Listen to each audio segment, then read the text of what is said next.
Hey guys, I'm Haja here and welcome to Wonder Pets and Aquariums. Guys, last video la pet keeping la enna marilan difficulties irukku. So pet keeping பண்றதனால என்ன மாதிரி டிசீஸ்லாம் வருதுன்னு சொல்லிட்டு நான் already ஒரு video போட்டுருக்கேன். பார்க்காதவங்க description link இருக்கு, பார்த்து தெரிஞ்சுக்கோங்க. ஸோ இந்த வீடியோல பெட் கீப்பிங்கை தவிர்த்து அக்வாரியம் ஹாபியில் அந்த மாதிரி டிசீஸஸோ அந்த மாதிரி ரிஸ்க் ஏதாவது இருக்க சான்ஸ் இருக்கான்னு கேட்டிங்கன்னா அந்த மாதிரி சான்ஸ் வந்து ரொம்ப கம்மி. அதாவது பெட் கீப்பிங்கை கம்பேர் பண்ணும்போது அக்வாரியம் ஹாபியில் அந்த மாதிரி சான்சஸ் ரொம்ப கம்மி. பட் இருந்தாலும் அதர் பெட்ஸ் எப்படி வந்து டிசீஸை கேரி பண்ணுதோ அதே மாதிரி அக்வாரியம் ஹாபியில் இருக்கிற அக்வாரியம் டேங்கோ இல்லை ஃபிஷஸோ அந்த மாதிரி டிசீஸை கேரி பண்றதுக்கு நிறைய சான்சஸ் இருக்கு. ஸோ இன்கேஸ் இந்த மாதிரி டிசீசஸ் அக்வாரியம் மூலமா ஹியூமன்ஸ்க்கு வருதுன்னா அது ரெண்டே வழியில தான் வரும். ஒன்று வந்து அந்த கண்டாமினேட்டட் வாட்டரை வந்து தெரியாம நீங்க குடிச்சிட்டீங்க அப்படின்னா உங்களுக்கு டிசீஸ் வரதுக்கு சான்ஸ் இருக்கு.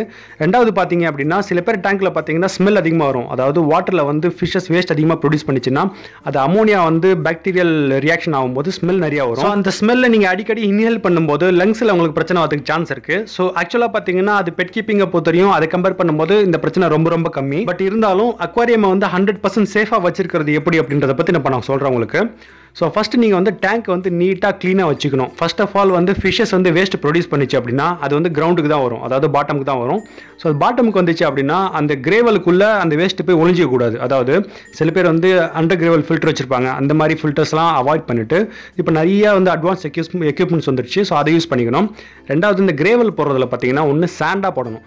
இப்போ வந்து இந்த ஆற்று மணல் போட்டிருக்கு பார்த்தீங்கன்னா அதில் ஆற்று மணல் போடலாம், இல்லை அதே மாதிரி வந்து கடல் மணல் போடலாம். அதே மாதிரி பார்த்தீங்கன்னா வந்து இந்த மவுண்டைன் சாண்ட், அதாவது சாண்ட் விற்கும் இல்லையா கடையில் பார்த்தீங்கன்னா சிப்ஸுக்கு பதிலாக சாண்ட் விற்கும், ஸ்டோன்ஸுக்கு பதிலாக சாண்ட் விற்கும். அந்த மாதிரி சாண்டு போட்டிங்க அப்படின்னா சாண்டை தாண்டி வந்து கீழே வந்து வேஸ்ட்டு போயிட்டு செட்டில் ஆகாது. ஸோ அந்த மாதிரி செட்டில் ஆகாமல் இருந்துச்சு அப்படின்னா உங்களுக்கு வந்து அதில் அமோனியா கண்டென்ட் ரொம்ப கம்மியாக இருக்கும். ஃபில்டரில் போயிட்டு அது வந்து ஃபில்டர் ஆகிறதுனால ஃபில்டரில் வந்து குட் பாக்டீரியாஸ் க்ரோ ஆகும். அதுக்கப்புறம் வீக்லி ஒன்ஸ் நீங்கள் க்ளீன் பண்ணிடுவீங்க, உங்களுக்கு அந்த மாதிரி எந்த பிரச்சனையும் இருக்காது. பிரச்சனை சென்ஸ் நான் என்ன சொல்கிறேன் அப்படின்னா வாட்டரில் வந்து ஸ்மெல் வராது. அதாவது ஃபிஷ்ஷோடைய வேஸ்ட் ஆல்ரெடி ஃபில்டருக்கு போயிடுச்சு, நீங்கள் வீக்லி ஒன்ஸ் அதை கரெக்டாக மெயின்டைன் பண்ணிட்டீங்க அப்படின்னா உங்களுக்கு ஸ்மெல் இருக்காது. கன்ஃபார்மாக பார்த்தீங்கன்னா வீக்லி ஒன்ஸ் 20 to 30% நீங்கள் வாட்டர் சேஞ்ச் பண்ணிடணும்.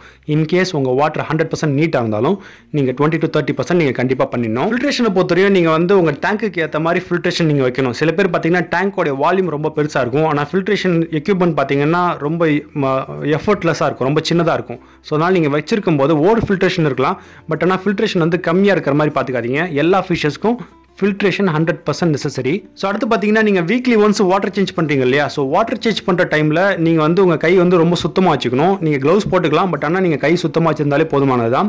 சுத்தமாக வச்சுக்கணும்னா என்ன சொல்கிறோம் அப்படின்னா சோப் போட்டு கை கழுவிட்டு அப்படி போகக்கூடாது, சோப் யூஸ் பண்ணக்கூடாது. அதாவது டேங்க் நீங்கள் கை வைக்க போகிறீங்கன்னா சோப்போ இல்லை வந்து நீங்கள் சாப்பிட்டுட்டு போயோ அந்த மாதிரி யூஸ் பண்ணக்கூடாது. ஏன்னா கையில் பார்த்தீங்கன்னா நிறைய கெமிக்கலைஸ்டு கண்டென்ட் இருக்கும்.